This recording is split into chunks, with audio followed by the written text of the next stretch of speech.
The one Callaway wedge that is guaranteed to make you score better, but not necessarily make you a better golfer. Let's get into it.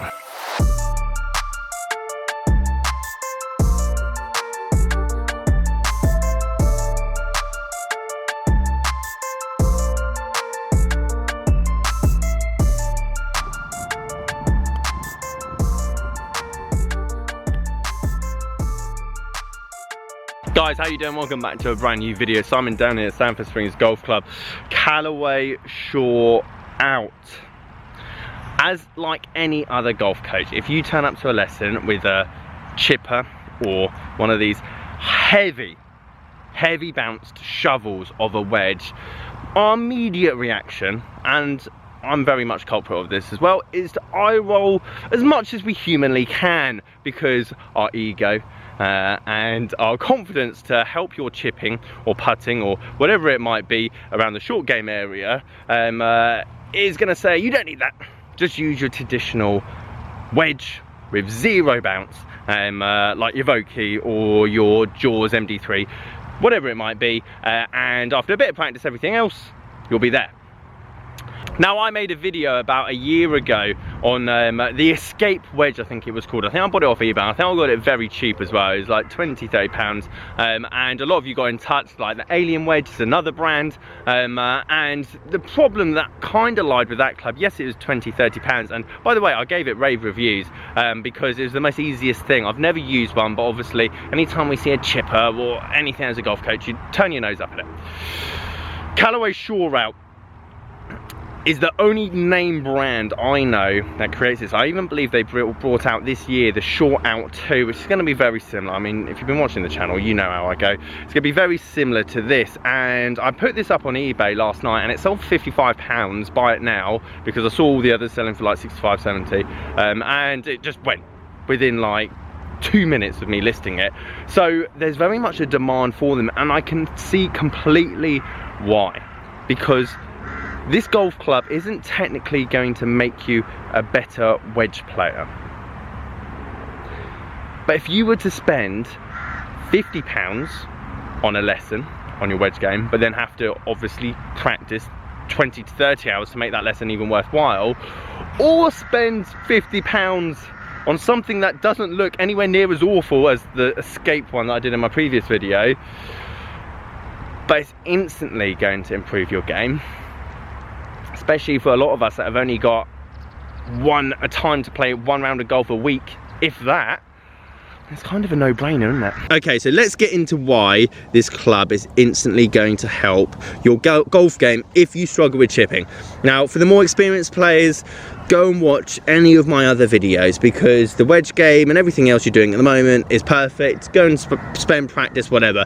This is very much for the beginner that struggles to get out the bunkers, that struggles on wet conditions, because let's be honest, it's firm at the moment, but the ground's going to get wet.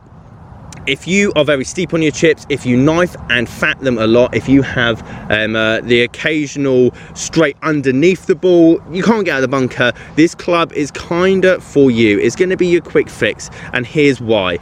We talk about bounce a lot in this game, and the idea for any golf club, any wedge, hang on, let me grab another wedge. Okay, so I've got the Shore Out, and then I've got my Cleveland.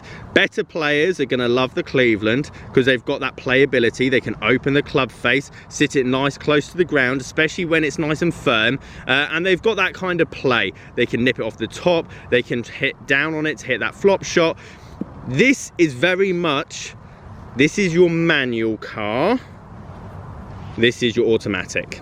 This has got only one gear. This is bump and run central. Unfortunately, you can't play your flop shot or your cute shots or whatever the advanced player would do, because look how far that leading edge comes off the ground. This can't dig though. This, even on wet ground, and we'll hit some bunk shots in a minute, this can't go underneath the ball because you've got this basically hydrofoil that just keeps it sailing at all times. No, you can't play this off the cart path, but if you just want confidence within 30 yards of the flag, i.e. you've just started the game and you hate chips, well, this is kind of your answer. And let's be honest, it doesn't really look that out of place from the rest of the clubs in your bag. Okay, if anyone watched my last video, you know why setting up the camera is so difficult, because I've got no tripod. However, ingenious golf bag, let's do it. Now, the ground's quite firm, so the easiest explanation I can show you is within a bunker. Now, as a lot of you probably, if you're watching this video and you struggle with your wedge shots, whatever it might be, is predominantly because you're too steep and you're not using the bounce. That leading edge gets caught in the ground and then digs up the dirt. Therefore, you chunk it, or you back out of it and panic and you thin it. The idea of this, and I know I said at the start, this isn't going to improve your technique. It kind of will. Just like I said in my last video I did on these, you get used to the idea is slapping the ground with this part of the club opposed to this. This knife edge is a disaster if you don't know what you're doing, because if I'm like this at impact and I hit the sand, which I'll show you in a minute, it digs in and the ball goes nowhere. I could hit the ball half a foot behind, but if the club's like this, it's going to come out because this sails over the sand, this digs in. So first shot up, I'm going to go with the Cleveland and we're going to do a very steep swing and get it out to the green. Bearing in mind with this, all you care about is getting it somewhere close to the flag so you can have an attempt at a putt. We're not looking for an enormous amount of backspin, tucking it into 3 foot here, uphill putts. This is purely to get out, and we're going to do 2 very steep swings. This one hopefully will go underneath and won't go anywhere. This one hopefully will get the ball out. Let's do the Cleveland first. So a lot of you will tend to have a swing very much like this, and it will go underneath because you haven't got the bounce on the club that you're after. I think that's kind of what this club, well actually I know it's what this club is designed for. The idea now, and I really hope this comes out first time, the idea is that you're going to have the same effect, but that club's not going to slide underneath the ball. You're going to get some kind of contact with it. Oh my god, it's literally a shovel. Up and then down. But who cares? If it makes you score better, gives you more confidence, you play better golf, then why not?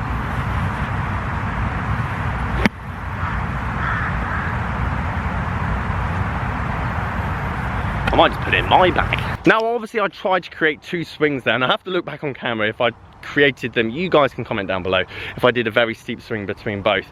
But that's the kind of idea and premise, and that's got very little bounce because the ground gives way. But this wedge works exactly the same, and we'll do some chips now around the golf course. When it gets wet, especially England, 6 months of the year, the ground's saturated, so you can't dig into the ground. A lot of you might be watching this video going, Simon, I can chip all day in the summer, not a problem. Put it back in my stance, hands forward, bump and run, nice low penetrating chip shots. However, it comes to winter, I'm stuck.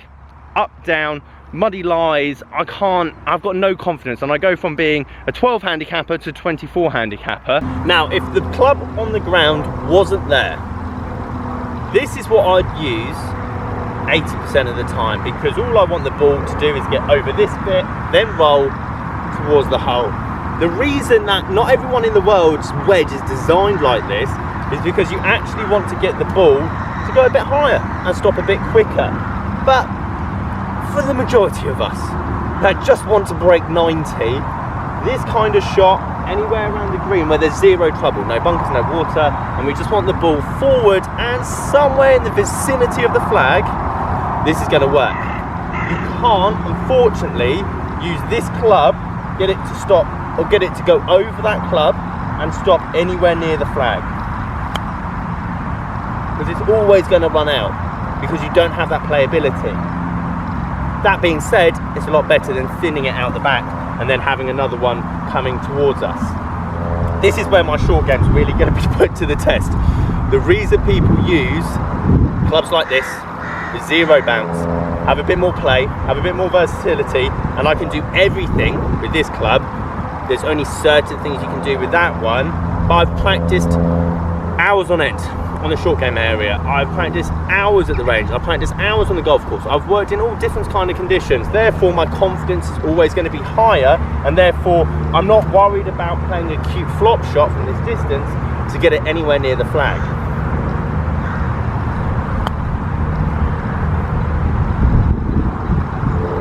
That was rubbish, wasn't it? Hey, you can actually play this game. So guys, let me know what you think of the shore out. I'm pretty sure, by the way, Callaway is the only manufacturer that is producing this.